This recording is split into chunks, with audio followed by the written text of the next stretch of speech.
Hello दोस्तों, अधेश academy पर आपका स्वागत है। दोस्तों, हमने जाना एटीट्यूड के बारे में। हमने ये भी जाना कि मॉरल एटीट्यूड क्या होता है। ये जो एटीट्यूड होता है, इसकी वजह से एक ही इवेंट को लोग अलग अलग नज़रिए से देखते हैं। एक ही घटना को, एक ही व्यक्ति को कुछ लोग अच्छा मानते हैं, कुछ लोग बुरा मानते हैं, क्योंकि उनका एटीट्यूड अलग होता है। कई बार आपने सुना होगा पॉजिटिव एटीट्यूड होना चाहिए ज़िंदगी में अगर हमें सफलता को पाना है। निगेटिव एटीट्यूड जो है वो हमारी सफलता के राह में सबसे बड़ा बाधक होता है। तो हम एटीट्यूड को कैसे चेंज कर सकते हैं, लोगों के एटीट्यूड को, अपने एटीट्यूड को, आज हम उसके बारे में जानेंगे। और आज का जो चैप्टर है लर्निंग थ्योरीज ऑफ एटीट्यूड, मतलब कि एटीट्यूड को हम चेंज करने के लिए कौन कौन सी थ्योरीज हैं। 3 थ्योरीज जो हैं वो मुख्य तौर से एटीट्यूड चेंज के लिए मानी जाती हैं। एक होती है जिसको हम कहते हैं क्लासिकल कंडीशनिंग, दूसरी होती है जिसको हम कहते हैं ऑपरेंट कंडीशनिंग, और तीसरी जो होती है जिसको हम कहते हैं ऑब्जर्वेशनल लर्निंग।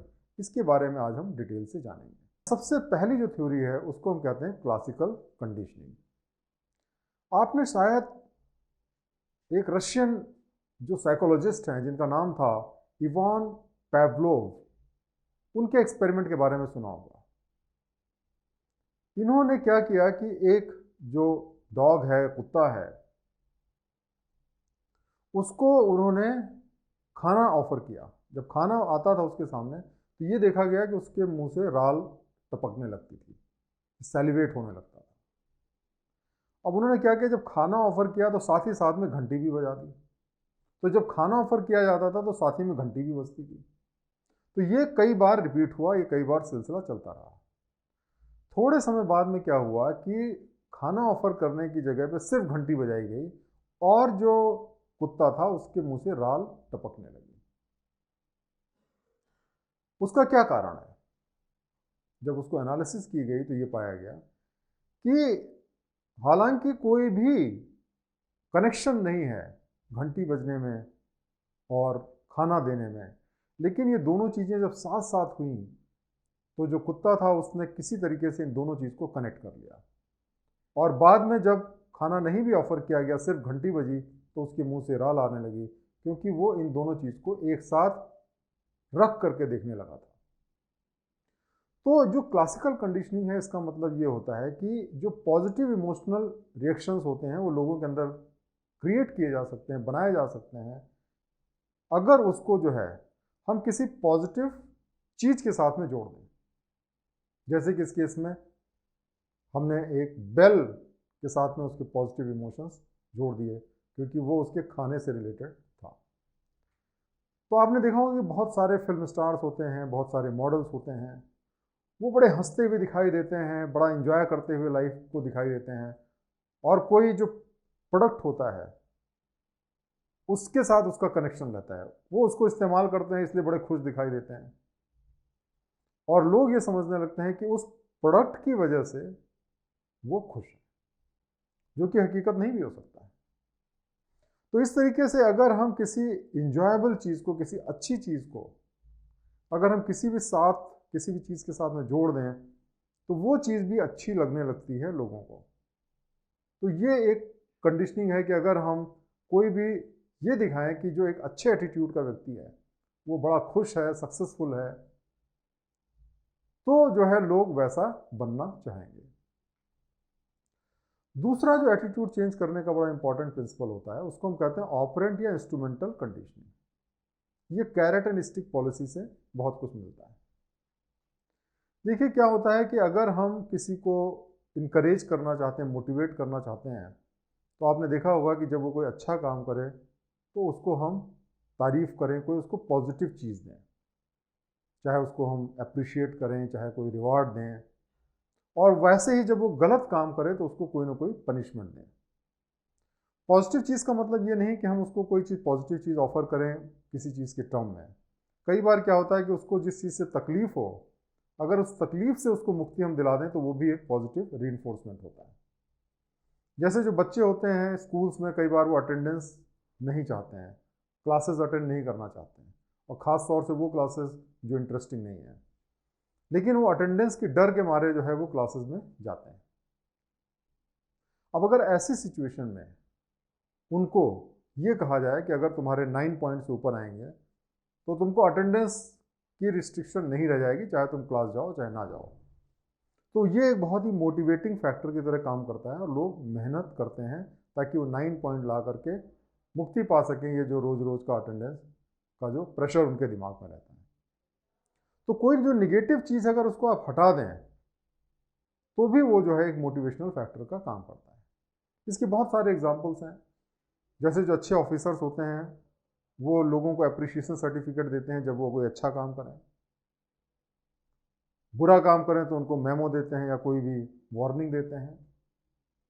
बच्चों को हम अक्सर चॉकलेट देते हैं जब वो कोई अच्छा काम करते हैं, क्लास में अच्छा लाते हैं नंबर तो उनको चॉकलेट देते हैं, अच्छा बिहेवियर होता है तो उनको कोई रिवॉर्ड देते हैं।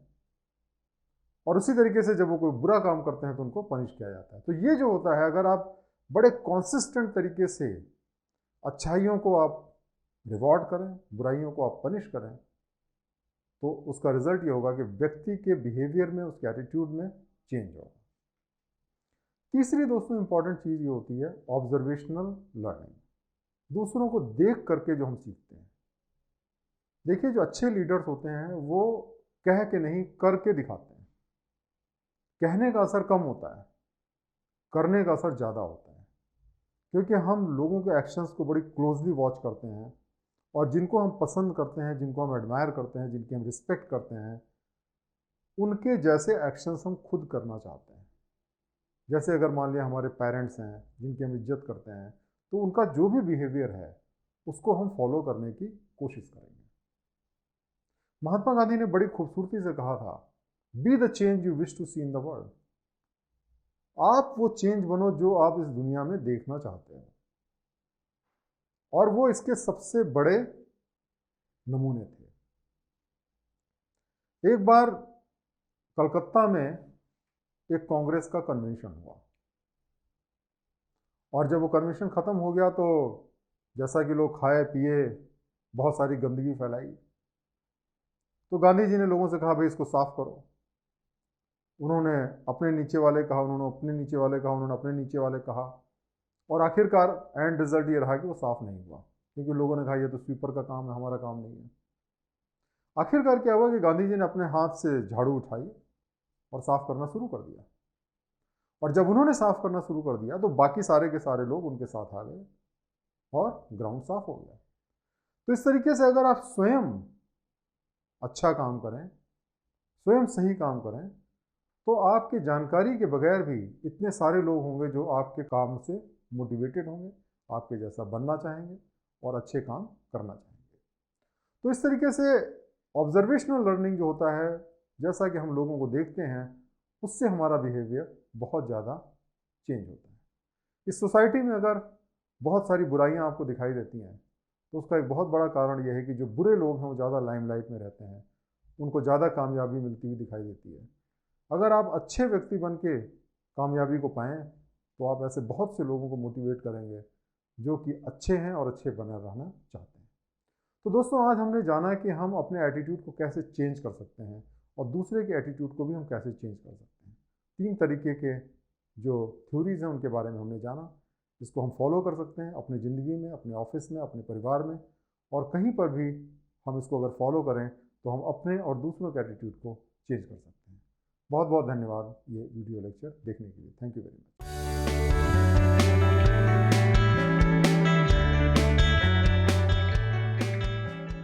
दोस्तों, आज हम जानेंगे सोशल इन्फ्लुएंस के बारे में। ये जो सोसाइटी होती है ये कैसे लोगों के बिहेवियर को चेंज करती है, कैसे हम अपना बिहेवियर चेंज करते हैं ताकि हम सोसाइटी में एडजस्ट हो जाएं, सोसाइटी के साथ चल सकें। यही बेसिकली सोशल इन्फ्लुएंस होता है। तो चलिए हम सोशल इन्फ्लुएंस के बारे में जानते हैं कि सोशल इन्फ्लुएंस का मतलब क्या होता है। Social influence refers to the way in which individuals change their ideas and actions to meet the demands of a social group, perceived authority, social role, or a minority within a group, building influence over the majority। कहने का मतलब दोस्तों ये होता है कि जो social influence है, इसका मतलब क्या होता है कि जो इंडिविजुअल्स होते हैं वो कैसे अपना आइडियाज़, एक्शंस, बिहेवियर, थॉट्स, इन सब चीज़ों को चेंज करते हैं ताकि वो जिस सोसाइटी में रहते हैं उसकी जो डिमांड्स हैं उसको फुलफ़िल कर सकें, या जो अथॉरिटी है, जो बॉस है, उसकी डिमांड्स को फुलफिल कर सकें, या फिर ऐसी कोई माइनॉरिटी है, ऐसे कुछ लोग हैं जो कि एक्सेसिवली सक्सेसफुल हैं या बहुत ज़्यादा इन्फ्लुएंशियल हैं, उनके हिसाब से अपने को ढाल सकें। तो ये बेसिकली होता है सोशल इन्फ्लुएंस, कि हम अपने बिहेवियर को चेंज करते हैं ताकि हम दूसरों के साथ एडजस्ट कर सकें और अपनी लाइफ को बेहतर बना सकें। तो सवाल ये उठता है कि ये जो सोशल इन्फ्लुएंस है ये क्यों काम करता है, लोग क्यों सोसाइटी से इन्फ्लुएंस हो जाते हैं। तो एक तो देखिए इसका कारण होता है एक्सेप्टेंस। कहने का मतलब ये है कि हम जिस सोसाइटी में रहते हैं, हम चाहते हैं कि हम उस सोसाइटी में एक्सेप्ट हों, लोग हमको स्वीकार करें। अब अगर हमारे जो एक्शंस हैं, हमारे जो विचार हैं, उन सब से अलग होंगे तो नेचुरली लोग हमें एक्सेप्ट नहीं करेंगे, और इसी वजह से हम अपने को सोसाइटी के रंग में ढालते हैं ताकि हम भी उस सोसाइटी का पार्ट बन सकें और लोग हमें एक्सेप्ट कर सकें। दूसरी जो चीज़ होती है वो होती है कोऑपरेशन। देखिए, कोई भी ज़िंदगी में जो महान काम है वो बिना कोऑपरेशन के अचीव नहीं किया जा सकता, और कोऑपरेशन के लिए ज़रूरी है कि जो लोग भी हैं वो सब एक जैसा सोचें, क्योंकि अगर जो है सब लोग एक ग्रुप में अलग अलग तरीके से सोचेंगे तो कभी भी वो कोई कॉमन कॉज के लिए इकट्ठे नहीं होंगे और वो कोई सफलता को नहीं पा पाएंगे। तो इस वजह से ज़रूरी है कि हम अपने ग्रुप की तरह सोचें ताकि हमको सबका कोऑपरेशन मिल सके, और तभी हम जो है आगे उन्नति कर पाएंगे। अब हम जानते हैं कि एटीट्यूड चेंज जो है उसका प्रोसेस क्या होता है, कैसे एटीट्यूड धीरे धीरे हमारा बदल जाता है। तो देखिए, पहला जो हमारा जो स्टेप होता है वो होता है कॉम्प्लायंस। जैसे कि हमें किसी ने कहा कुछ काम करने के लिए, हमने वो काम कर दिया, इसलिए नहीं कि हम उस काम से कन्विंस थे, लेकिन इसलिए क्योंकि हमें ऐसा लगता है कि अगर हम उस बात को मान लेंगे तो उससे हमारा कहीं पे फ़ायदा हो जाएगा या हम कुछ पनिशमेंट को अवॉइड कर पाएंगे। तो जैसे बॉस ने कुछ कहा, पेरेंट्स ने कुछ कहा, तो आपने उसको मान लिया क्योंकि आप जो है अवॉइड करना चाहते हैं ट्रबल को, या फिर उससे आप कुछ फ़ायदा एक्सपेक्ट कर रहे हैं। दूसरा जो होता है प्रोसेस में, जो एटीट्यूड चेंज का होता है, वो होता है आइडेंटिफिकेशन। जो व्यक्ति हमें कह रहा है कुछ करने के लिए, या ऐसा कोई व्यक्ति है जो हमें बहुत अच्छा लगता है, जिसकी हम रिस्पेक्ट करते हैं, तो क्या होता है कि हम वैसा बनना चाहते हैं, और इस वजह से जो जो वो काम करता है हम वैसा वैसा करते हैं ताकि हम वैसे बन सकें। तो हम अपने को उस व्यक्ति के साथ आइडेंटिफाई करते हैं क्योंकि हम वैसा बनना चाहते हैं। तो जैसे कोई सेलिब्रिटी होता है, वो कभी आप देखते हैं कोई झाड़ू लगा रहा है या कोई पर्टिकुलर टाइप का एक्शन कर रहा है, तो हम उसको फॉलो करते हैं ताकि हम वैसे बन सकें। तीसरा जो प्रोसेस है, तीसरा जो स्टेप है, वो है इंटरनलाइजेशन। इसमें देखिए क्या होता है कि जैसे कि आपने कोई काम किया, मान लिया आपको किसी ने कहा पढ़ने के लिए, या आपने देखा कि कोई व्यक्ति पढ़ता है, बड़ा सक्सेसफुल है, आपने भी उसी को कॉपी करते हुए पढ़ना शुरू किया। अब इस सिचुएशन में एक पॉसिबिलिटी ये है कि आप ज़बरदस्ती पढ़ रहे हैं, आपका मन नहीं है, लेकिन दूसरी पॉसिबिलिटी ये है कि पढ़ते पढ़ते आपको अच्छा लगने लगे पढ़ने। तो जब आपको पढ़ना अच्छा लगने लगेगा तो ऑटोमेटिकली आप पढ़ेंगे, चाहे कोई कहे या ना कहे। उसी तरीके से बहुत सारे बिहेवियर्स हैं, खेलना है, धीरे बोलना है, प्रेम से बोलना है, जो भी टेक्निक्स हैं। तो जब हम अपने को उसके साथ आइडेंटिफाई करने लगते हैं, जो हमारा बिहेवियर है वो हमारा अपना बिहेवियर हो जाता है, बजाय इसके किसी दूसरे का बिहेवियर हो, तो वो इंटरनलाइज हो जाता है और हम नेचुरली वैसा करने लगते हैं, और इस तरीके से हमारा चेंज हो जाता है। तो ये जो है अल्टीमेटली जो सोशल ट्रांसफॉर्मेशन है, उसका जो एंड रिजल्ट ये होता है कि हमको वो अंदर से बदल देता है। अब हम जानते हैं अलग अलग टाइप के सोशल इन्फ्लुएंस के बारे में जिससे हम लोग ट्रांसफॉर्म होते हैं। तो देखिए, सबसे पहला जो होता है सोशल इन्फ्लुएंस, जिसको हम कहते हैं कन्फर्मिटी। कन्फर्मिटी दो तरीके की होती है, एक होती है इन्फॉर्मेशनल कन्फर्मिटी और दूसरी होती है नॉर्मेटिव कन्फर्मिटी। इन्फॉर्मेशनल कन्फर्मिटी क्या होती है? देखिए, मान लिया कि आपको किसी चीज़ की इन्फॉर्मेशन चाहिए, अब आपके पास वो इन्फॉर्मेशन नहीं है, तो आप क्या करते हैं, लोगों से पूछते हैं। आपने 2-4 लोगों से पूछा, अब उसके बाद में क्या होता है कि वो लोगों ने अपना अपना व्यू दिया, तो फिर क्या होता है कि जो उनके व्यूज़ हैं आप उसको एक्सेप्ट कर लेते हैं। इसलिए नहीं एक्सेप्ट करते हैं कि आप उससे कन्विंस हैं, बल्कि इसलिए एक्सेप्ट करते हैं कि अगर सब लोग ऐसा सोच रहे हैं तो सही होगा, और कम से कम अगर नहीं भी सही होगा तो कोई आपको गलत नहीं कहेगा।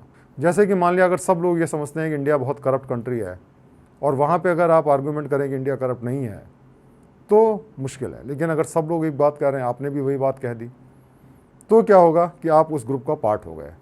तो इस तरीके से ये जो इस तरीके की चीज़ होती है उसको हम कहते हैं इन्फॉर्मेशनल कन्फर्मिटी। दूसरी होती है नॉर्मेटिव कन्फर्मिटी। नॉर्मेटिव कन्फर्मिटी का मतलब होता है कि हम अपना एटीट्यूड और बिहेवियर इस तरीके से बदलते हैं ताकि हम जो हमारे आसपास लोग रहते हैं, फ्रेंड्स हैं, कोलीग्स हैं, रिलेटिव्स हैं, उनके साथ में एडजस्ट हो सके। अब जैसे कि मान लिया फैशन का ट्रेंड चल रहा है, किसी तरीके के कपड़े पहनने हैं, किसी तरीके के हेयर स्टाइल है, या मान लिया कोई पॉपुलर टीवी शो देखना है, पॉपुलर स्पोर्ट्स देखना है, या मान लिया बहुत सारी हैबिट्स होती हैं जैसे स्मोकिंग हो गई, ड्रिंकिंग हो गई, अब सब लोग कर रहे हैं। तो आप जो है अगर अलग रहते हैं तो उनके साथ में आप जुड़ नहीं पाते हैं। तो आप क्या करते हैं, वैसा बनने के लिए उन हैबिट्स को फॉलो करते हैं। तो आपको टीवी देखना पसंद नहीं है, लेकिन आप इसलिए देखते हैं कि बाकी लोग देखते हैं। आपको रॉक म्यूज़िक पसंद नहीं है, लेकिन आप इसलिए उस शो में जाते हैं क्योंकि सब लोग जा रहे हैं, और फिर अगर आप नहीं जाएंगे तो आप अपने को अलग थलग पाएंगे। तो ये जो होता है, इस तरीके की जो कन्फर्मिटी होती है, उसको हम नॉर्मेटिव कन्फर्मिटी कहते हैं। दूसरा जो सोशल इन्फ्लुएंस और बहुत इंपॉर्टेंट सोशल इन्फ्लुएंस है, वो होता है माइनॉरिटी इन्फ्लुएंस। माइनॉरिटी इन्फ्लुएंस का मतलब देखिए क्या होता है कि ऐसा नहीं है कि हम हर बार वही करना चाहते हैं जो कि सब लोग कर रहे हैं, मेजॉरिटी कर रही है। कई बार क्या होता है कि एक छोटी माइनॉरिटी होती है जो सोसाइटी में बहुत ज़्यादा इन्फ्लुएंस रखती है।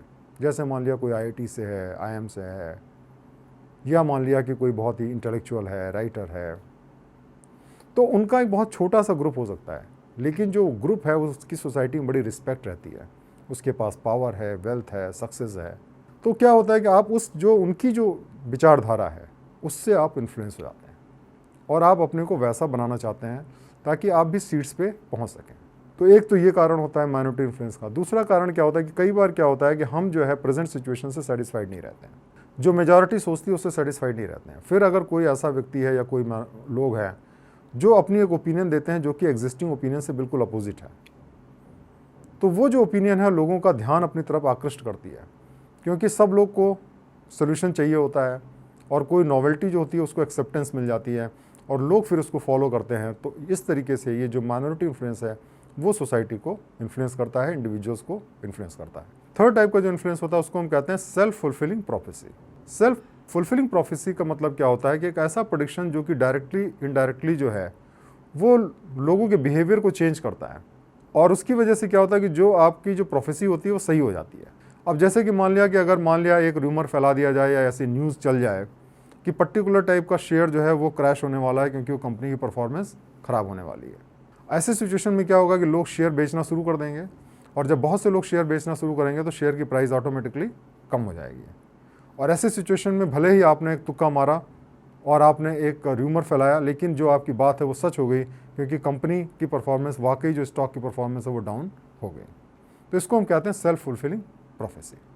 चौथा जो सोशल इन्फ्लुएंस उसको हम कहते हैं रिएक्टेंस। रिएक्टेंस का मतलब क्या होता है कि अगर हमें प्रेशराइज किया जाता है किसी पर्टिकुलर पॉइंट ऑफ व्यू को एक्सेप्ट करने के लिए, तो या तो हम उस व्यू को एक्सेप्ट कर लेते हैं, लेकिन कई बार क्या होता है कि हम उस व्यू के बिल्कुल अपोजिट चले जाते हैं, उसको हम कहते हैं रिएक्टेंस।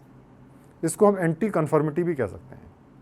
ज़्यादातर लोग मेजॉरिटी के साथ में रहना चाहते हैं, लेकिन कुछ लोग ऐसे होते हैं कि जो मेजॉरिटी से रिबेल करते हैं, मेजॉरिटी बिहेवियर को नहीं फॉलो करते हैं और बिल्कुल अपोजिट अपना एक व्यू देना चाहते हैं, उसको हम कहते हैं रिएक्टेंस। पांचवा होता है कॉम्प्लायंस। कॉम्प्लायंस का मतलब ये होता है कि ज़्यादातर लोग वो काम करते हैं जो उनको कहा जाता है, भले ही उस बात से वो एग्री नहीं करते हैं, और उनके पास में बहुत सारे ऑप्शन हैं, वो कर भी सकते हैं, नहीं भी कर सकते हैं, लेकिन वो ऐसे काम करते हैं जो उनको फ़ायदा पहुंचा सकें, या कोई अगर नुकसान है तो उससे उनको बचा सकें। तो ऐसा जो एक एक्शन होता है जो आप रैशनली सोच करके करते हैं, हाँ आपके पास बहुत सारे ऑप्शन हैं, अब उसके अंदर आपने वो ऐसा एक ऑप्शन चूज़ किया जिससे आपको कोई फ़ायदा हो सकता है, या जिससे आप कोई भी सोशल पनिशमेंट को अवॉइड कर सकते हैं, उसको हम कहते हैं कॉम्प्लायंस। छठा जो इम्पॉर्टेंट सोशल जो इन्फ्लुएंस होता है, इसको हम कहते हैं ओबीडियंस। देखिए, सोसाइटी में बहुत सारे अथॉरिटी फिगर होते हैं, जैसे आपके पेरेंट्स होते हैं, आपके टीचर्स होते हैं, आपके बॉस होते हैं, जिनको फॉलो करने में ही हमें भलाई लगती है। हम जानते हैं कि अगर हम उनको अपोज करेंगे तो उसके जो परिणाम होंगे वो ख़राब होंगे।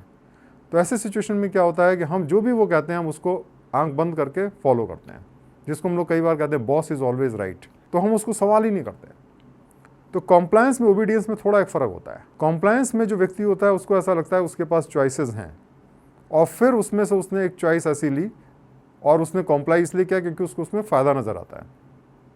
लेकिन ओबीडियंस में आपको ऐसा लगता है आपके पास कोई चॉइस ही नहीं है, क्योंकि जो कहा गया अथॉरिटी के द्वारा उसको आपको तुरंत फॉलो करना है।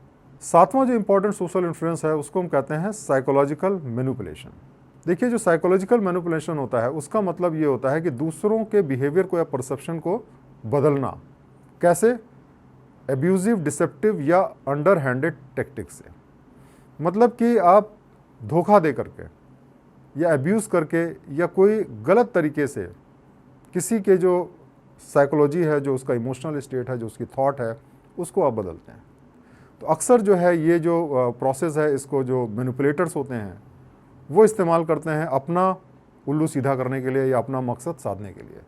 लेकिन कई बार साइकोलॉजिकल जो मैनिपुलेशन है उसको आप पॉजिटिव तरीके से भी इस्तेमाल कर सकते हैं। जैसे जो एक डॉक्टर होता है वो क्या कर सकता है कि आपको इमोशनली इन्फ्लुएंस करके आपकी जो बहुत सारी बुरी हैबिट्स हैं, आपसे हेल्थ से रिलेटेड कुछ ऐसे इश्यूज़ हैं जो आपको बता सकता है, एग्जैगरेट कर सकता है, और उसकी वजह से आपका बिहेवियर जो है चेंज हो जाए। तो ये जो है इस तरीके से साइकोलॉजिकल जो इन्फ्लुएंस है उसको हम पॉजिटिव तरीके से भी इस्तेमाल कर सकते हैं। आठवां जो आपका जो सोशल इन्फ्लुएंस होता है उसको हम कहते हैं एब्यूजिव पावर एंड कंट्रोल। ये जो है इसमें क्या होता है कि जो आपका जो अथॉरिटी होती है, जो एक व्यक्ति होता है, वो अपने पावर को एब्यूज़ करता है ताकि वो लोगों को कंट्रोल कर सके। ये ख़ास तौर से क्या होता है कि जो एक सोसाइटी होती है जिसका एक छोटा सा सेगमेंट जैसे फैमिली हो गई, तो उसके अंदर क्या होता है कई बार पेरेंट्स होते हैं वो अपने बच्चों को अब्यूज़ करते हैं ताकि वो बिल्कुल जो कहें वही फॉलो करें। हस्बैंड अपनी वाइफ को अब्यूज़ करते हैं या वाइफ अपने हस्बैंड को अब्यूज़ करती हैं। तो इस तरीके से क्या होता है कि आप जो है जो दूसरा व्यक्ति है उसको एक विक्टिम की तरह बना देते हैं, और उसके दिमाग में ये बात आ जाती है कि मुझे अब जो बंदा है उसकी ऑर्डर फॉलो करने ही करने हैं, अदरवाइज़ उसके कॉन्सिक्वेंस बहुत बुरे होंगे। तो ऐसी सिचुएशन जो है वो अक्सर फैमिली रिलेशनशिप में या क्लोज रिलेशनशिप में पाई जाती है, जिसमें जो इंडिविजुअल का बिहेवियर होता है वो एब्यूजिव पावर से चेंज हो जाता है, क्योंकि उसको हमेशा डर लगता है कि अगर मैं नहीं करूँगा तो मुझे बहुत ज़्यादा ह्यूमिलिएट किया जाएगा, अब्यूज़ किया जाएगा। नाइन्थ जो टूल है आपका सोशल इन्फ्लुएंस का, उसको हम कहते हैं प्रोपेगेंडा। प्रोपेगेंडा देखिए क्या होता है, it is a deliberate dissemination of information, जिसमें कि facts, arguments, rumours, half truths और लाइज होते हैं। और इसका जो पर्पज़ ये होता है कि पब्लिक ओपिनियन को इन्फ्लुएंस करना। ये देखिए जो प्रोपेगेंडा होता है उसके अंदर क्या होता है कि हम सेलेक्टिव ट्रुथ्स को प्रेजेंट करते हैं, हाफ ट्रुथ्स को प्रेजेंट करते हैं, चीज़ों को हम पूरा नहीं बताते हैं, और हम इस तरीके की भाषा इस्तेमाल करते हैं कि लोग इमोशनली सरचार्ज हो जाएँ। और जब लोग इमोशनली सरचार्ज होते हैं तो उनका रैशनल माइंड जो है काम करना बंद कर देता है, और फिर हम जो कहते हैं उसको वो मान जाते हैं। ये जो है पॉलिटिशियंस बहुत इस्तेमाल करते हैं सिटीजन्स को इन्फ्लुएंस करने के लिए, उनका वोट पाने के लिए। ये नाजी फिलॉसफी भी थी।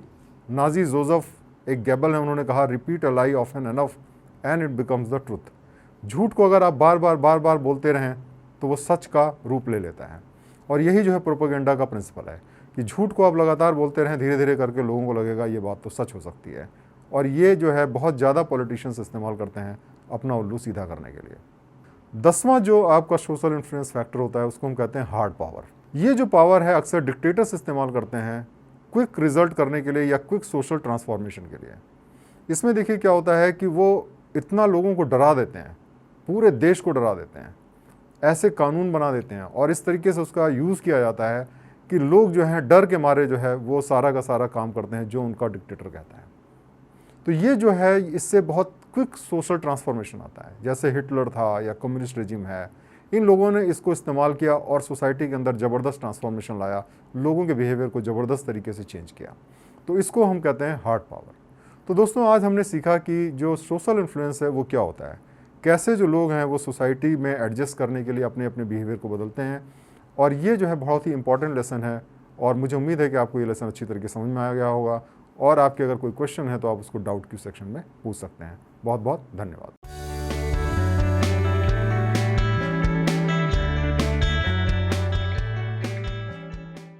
दोस्तों हमने एटीट्यूड के बारे में जाना। आज हम जानेंगे कि हम एटीट्यूड को कैसे चेंज कर सकते हैं।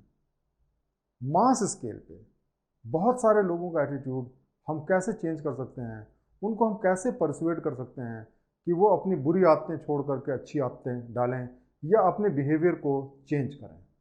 तो ये जो है बड़ा इंपॉर्टेंट टॉपिक है, और आज हम जानेंगे थ्योरी ऑफ पर्सुएशन के बारे में।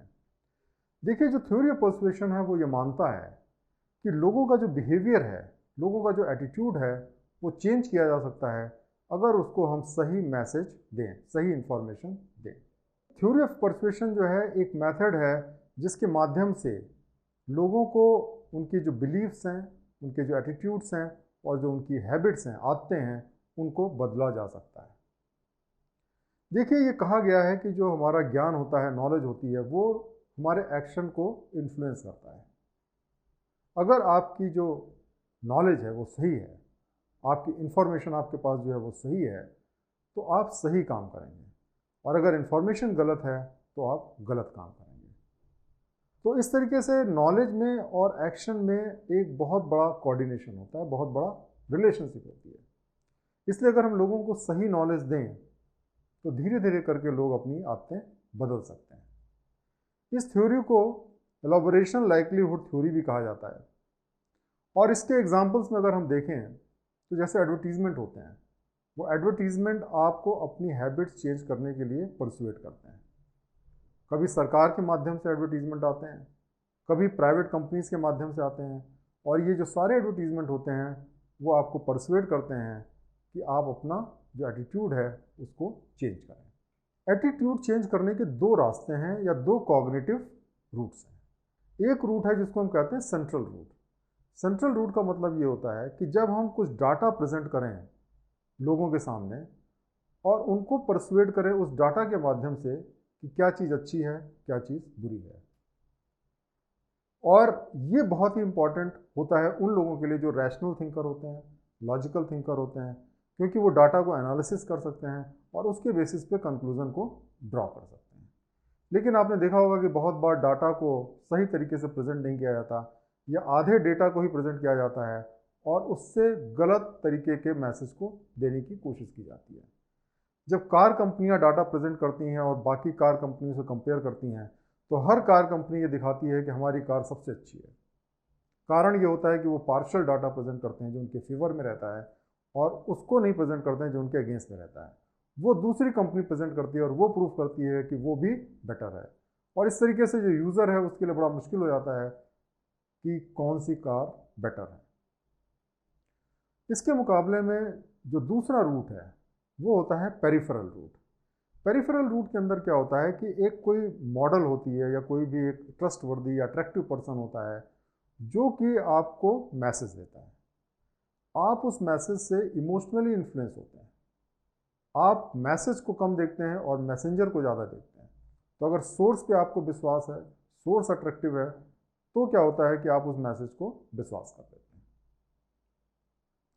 ये जो परसुएशन इसके डिफरेंट एस्पेक्ट्स होते हैं, जैसे कि ऑब्जेक्ट ऑफ द एटीट्यूड, जैसे कि थिंग, पर्सन, ग्रुप और आइडिया।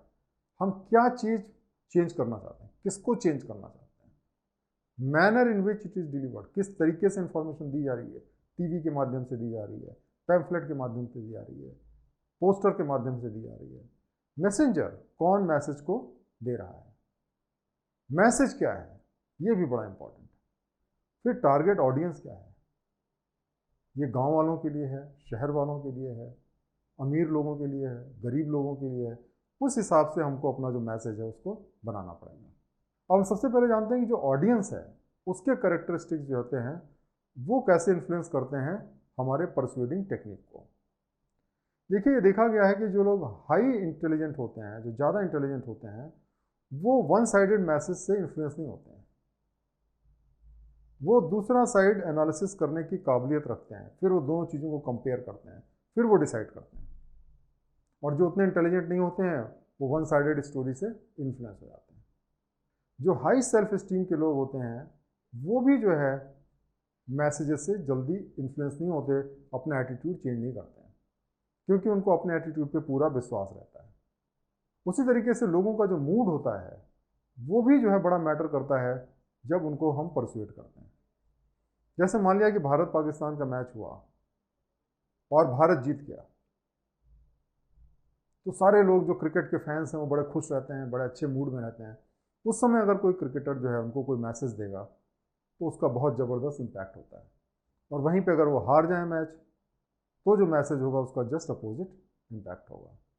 तो इस तरीके से लोगों के मूड पे भी डिपेंड करता है। लोग जब अच्छे मूड में रहते हैं तो रिसेप्टिव रहते हैं नई चीज़ों को सीखने के लिए, नए एक्सपेरिमेंट करने के लिए, अपना एटीट्यूड बदलने के लिए। ये भी देखा गया है कि जो हमारी जो सेल्फ इस्टीम होती है और जो हमारी willingness to change our attitude है, कि हम एटीट्यूड को बदलना जो चाहते हैं, उसका जो रिलेशनशिप होता है वो स्ट्रेट नहीं होता है। ये देखा गया कि जो एवरेज सेल्फ इस्टीम के लोग होते हैं वो आसानी से उनको कन्विंस किया जा सकता है अपना एटीट्यूड चेंज करने के लिए। जो लोग बहुत हाई सेल्फ इस्टीम के होते हैं उनको चेंज करना मुश्किल होता है। और जो लो सेल्फ स्टीम के होते हैं उनको भी चेंज करना मुश्किल होता है, क्योंकि वो दूसरों पे उतना ट्रस्ट नहीं करते। तो इस तरीके से जो एवरेज व्यक्ति है उसको सबसे आसानी से हम परसुएट कर सकते हैं। दूसरी जो बहुत इंपॉर्टेंट चीज़ है वो है सोर्स करेक्टरिस्टिक, कि कौन मैसेज दे रहा है, वो भी बहुत ही इंपॉर्टेंट है। अगर कोई मैसेज किसी एक्सपर्ट के द्वारा दिया जाए और वो फील्ड टेक्निकल नेचर का हो तो उसका बहुत इम्पैक्ट होता है। तो एक्सपर्टाइज है, ट्रस्ट वर्दीनेस है और अट्रैक्टिवनेस जो है, जो व्यक्ति मैसेज दे रहा है उसका इम्पैक्ट होता है। अगर जो व्यक्ति है उस पर लोगों को विश्वास है तो उसकी बातों को वो मानते हैं, उस मैसेज को भी मानते हैं। और अगर जो मैसेज देने वाला अट्रैक्टिव है तो देखा गया है कि ज़्यादातर लोग इमोशनल लोग होते हैं, वो उसकी बातों से इन्फ्लुएंस हो जाते हैं और वो मैसेज को आसानी से एक्सेप्ट कर लेते हैं। एक और चीज़ को जानना जरूरी है, कॉग्निटिव कंसिस्टेंसी, क्योंकि जब हम मैसेज देते हैं और व्यक्ति चेंज करना चाहता है अपना बिहेवियर, तो इतनी आसानी से चेंज नहीं कर पाता है। वो जो उसकी आदत बन गई है वही करना चाहता है। लोगों का एक नेचर होता है कि जो उनका एटीट्यूड है, जो उनका व्यूज़ है और जो उनका बिहेवियर है उसके बीच में कंसिस्टेंसी रहे। जो सोचते हैं वो करें और वैसी बात लोगों से कहें। इसलिए अगर हम उनके विचारों को चेंज करेंगे तो उनका बिहेवियर भी धीरे धीरे चेंज हो जाता है, क्योंकि उनको एक कंसिस्टेंसी मेंटेन करनी होती है। अगर किसी व्यक्ति के अंदर जो उनका बिहेवियर है और जो उसके जो एटीट्यूड है उसके बीच में कॉन्फ्लिक्ट है, तो उसको हम कहते हैं कॉग्निटिव डिसोनेंस।